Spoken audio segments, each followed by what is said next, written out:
আসসালামু আলাইকুম। আপনারা দেখরা এখানো 9টা লাশ পাওয়া গেছে।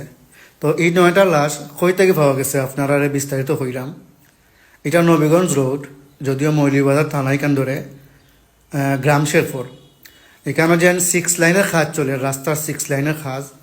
তো সাইডে দিয়ে খাপলা গাড়িয়ে যখন মাটি কুড়াকুড়ি করে মিল করে, তারপর বালু ফালায়, রাস্তা উঁচা করে 6 লাইনের লাগি, তখন মাটি কুড়তে গিয়া এখানেও খবর পাওয়া গেছে। আর এই খবর মানে একটা পর একটা লাগাই লাগাই খবর, প্রায় 9টা খবর থেকে আনামত লাশ পাওয়া গেছে, ইনটেক লাশ।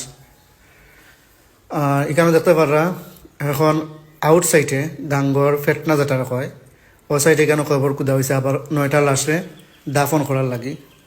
আমি দেখুক মানে দড়ি আন্ডা। আর ইনোর যে 9টা লাশ পাওয়া গেছে, এটা আইজকালকুর খবর ইলাকুন্তা নাই, প্রায় 15 থেকে 20 বছর আগের খবর।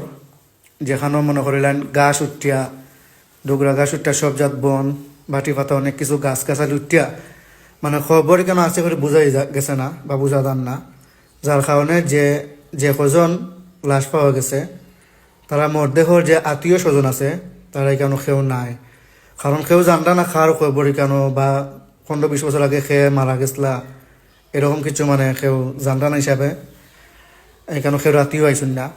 তো গ্রামের 2 জন যারা আসলা তারা দেখতে পাইছেন এখানে খাবলা গাড়িয়ে মাটি ওড়াই থেকে দেখা যায় লাশ পাওয়া গেছে। ও এরাও এখানে আবার নতুন করে খবর কুদিয়া তারারে আবার খবর বা মাটি দেওয়া হয়েছে। তো যাই হোক, এখানেও সবচেয়ে গুরুত্বপূর্ণ একটা জিনিস খেয়াল করে দেখলাম যে এই লাশগুলো একবারে ইনটেক হয়ে গেছে, যে এখনও তারা ফুটছে না বা কোনো কিছু হয়েছে না।